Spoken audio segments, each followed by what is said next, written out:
కాదు, ఏదైనా క్లౌడ్ సర్వీసెస్లో ప్రాసెస్ అంతా కూడా ఎలా జరుగుతుందంటే without any physical interaction by using different types of technologies like networks కానివచ్చు, లేదంటే సాఫ్ట్వేర్ కానివచ్చు, ఏదైనా ఇప్పుడు ఎలా కనెక్ట్ అవుతామంటే విర్చువల్గా కనెక్ట్ అవుతుంది. సో అయితే ఫిజికల్గా కూడా డిస్కస్ చేస్తే ఏదైనా మనకి హార్డ్వేర్ అనేది ఇంపార్టెంట్. సో యాజ్ లైక్ మన ఫిజికల్ ఆర్కిటెక్చర్ ఎలా ఉంటుందంటే సేమ్ హార్డ్వేర్ హార్డ్ డిస్క్ ఉంటుంది, ఆపరేటింగ్ సిస్టమ్స్ ఉంటాయి, అప్లికేషన్స్ ఉంటాయి. అట్ ద సేమ్ టైం విర్చువల్గా వస్తుంది ఏంటంటే సేమ్ మనకి ఏదైనా ఒక అప్లికేషన్ రన్ చేయాలంటే డేటా స్టోర్ చేయాలంటే పర్టికులర్ మెమరీ కార్డ్ అయితే ఉండాలి కదా. మెమరీ అనేది కాదు, ఏదైనా స్టోరేజ్ ఉంటేనే మనం ఏదైనా ఆపరేషన్ చేయగలం, కంప్యూటేషన్ ఆపరేషన్ చేయగలం. సో ఇక్కడ విర్చువలైజేషన్ అనే కాన్సెప్ట్ ఏంటంటే మనం క్లౌడ్ కంప్యూటింగ్లో ఫిజికల్ స్టోరేజ్ అనేది ఉంటుంది, అది ఎక్కడ ఉంటుందో మనకు తెలియదు. దాన్ని ఎలా కాల్ చేస్తాం మనం అక్కడ డేటా సెంటర్స్తో కాల్ చేస్తాం. సో ఇక్కడ హార్డ్వేర్ ఎక్విప్మెంట్ అంతా ఇన్స్ట్రక్షన్స్ అండ్ ఆర్కిటెక్చర్స్ ఏంటంటే డేటా సెంటర్స్ని మనం విర్చువల్గా కనెక్ట్ అవుతాం బై యూజింగ్ నెట్వర్క్స్. మీరు చూస్తుంటారు కదా యూపీఎస్ నెట్వర్క్స్, ట్రాన్స్పోర్ట్ ప్రోటోకాల్స్ ఉంటాయి కదా. సో ఆ నెట్వర్క్ ప్రోటోకాల్స్ యూజ్ చేసుకుని మనం ఇక్కడ విర్చువల్గా డేటా సెంటర్స్ని కనెక్ట్ అవుతాం. So data centers nothing but thousands of racks of సర్వర్స్ని ఒకే చోట పెట్టి క్లస్టర్స్ వైజ్లో వర్క్ గ్రూప్ ఆఫ్ సర్వర్స్ని ఒకే చోట గ్యాదర్ చేసుకుని వర్క్ ప్రాసెస్ చేయడాన్ని మనం ఇక్కడ డేటా సెంటర్స్ని కాల్ చేస్తాం. లైక్ ఒక పర్టికులర్ టీంలో ఒక 10 నోడ్స్ ఉన్నాయనుకోండి, దాన్ని ఒక క్లస్టర్గా కాల్ చేస్తాం, ఒక డివిజనల్ క్లస్టర్స్ని కాల్ చేస్తాం. సో నెంబర్ ఆఫ్ క్లస్టర్స్ అన్ని కలిపి ఒక డేటా సెంటర్స్ ఉన్నాం. చదువుతుంది క్లస్టర్ అంటే ఏం కాదు, నెంబర్ ఆఫ్ నోడ్స్ అనేది ఒకే ప్యారలల్ కనెక్ట్ అయ్యి సో డేటాని డిస్ట్రిబ్యూట్ చేసుకుంటాయి.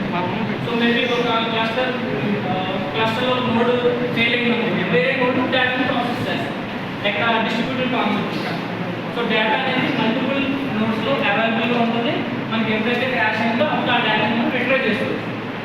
డిస్ట్రిబ్యూటెడ్ కాన్సెప్ట్ అంటే బై యూజింగ్ ఏంటంటే మన నెట్వర్క్స్. సో మనం యూజ్ చేసే డేటా సెంటర్స్ మనకి ఇండియాలో కావచ్చు, వేరే వేరే కంట్రీలో కావచ్చు, లేకపోతే ఏ డేటా సెంటర్ అనేది క్రాష్ అయినా కూడా వేరే డేటా అనేది రెడీగా ఉంటుంది. అది నెంబర్ ఆఫ్ క్లస్టర్స్ బేస్ చేసుకుని ఆపరేషన్ జరుగుతుంది. సో ఇదంతా కూడా హార్డ్వేర్ ఎక్విప్మెంట్. అర్థమైందా మీకు? అంటే యాజ్ అంటే మన ఫిజికల్ ఆర్కిటెక్చర్ చూసుకుంటే మన ల్యాప్టాప్ ఎలా అయితే వర్క్ అవుతుందో యాక్చువల్గా ఇక్కడ ర్యామ్ హార్డ్వేర్ ఎక్విప్మెంట్ ఏమొస్తాయి మనకి అక్కడ RAM, CPU, processor, input output device ఇవన్నీ కూడా హార్డ్వేర్ ఎక్విప్మెంట్లో వస్తాయి. So at the same time ఇక్కడ కూడా విర్చువలైజేషన్స్లో కూడా సేమ్ కాన్సెప్ట్.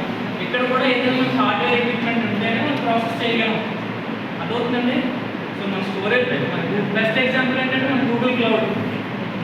సో గూగుల్ ఏమొస్తుంది మనకి 50 GB ఎక్స్పాండర్ మనం యూజ్ చేసుకోవచ్చు ఫ్రీ ఆఫ్ కాస్ట్. సో ఆ 50 GB కూడా ఎక్కడ సేవ్ అవుతుంది, ఏదో ఒక మెమరీలో సేవ్ అవుతుంది కదా. సో ఏదైనా ఒక డేటా సెంటర్ ఉంటేనే సో మన డేటాని స్టోర్ చేస్తాం. తర్వాత మనకి మనకు నచ్చినప్పుడు using different types of networks base చేసుకుని ఆ సర్వీస్ అంటే మన ఇండియాలో ఒక డేటా సెంటర్ ఉండకపోవచ్చు. AWS వేరే కంట్రీలో మేబీ లొకేషన్ బేస్ చేసి నెంబర్ ఆఫ్ డేటా సెంటర్స్ ఉంటాయి. సో ఆ డేటా సెంటర్స్ ఎక్కడ కంపెనీ తెలియదు కాబట్టి విర్చువల్గా అనేది డేటాని కూడా రిట్రైవ్ చేసుకోవచ్చు. So virtual concept. సో అది హార్డ్వేర్ లెవెల్. మనం ఏం చెప్పుకున్నాం ఈ 5 లెవెల్స్లో కూడా ఏంటంటే first of all virtualization implementation లెవెల్స్లో యాజ్ లైక్ ఏ హార్డ్వేర్ ఎక్విప్మెంట్ ఎలా ఉన్నాయో, హార్డ్వేర్ ఆపరేటింగ్ సిస్టమ్స్ అప్లికేషన్స్ ఎలా ఉన్నాయో, విర్చువలైజేషన్లో కూడా 5 లెవెల్స్ డిస్కస్ చేస్తాం. ఏంటి? Instructions and architectures level,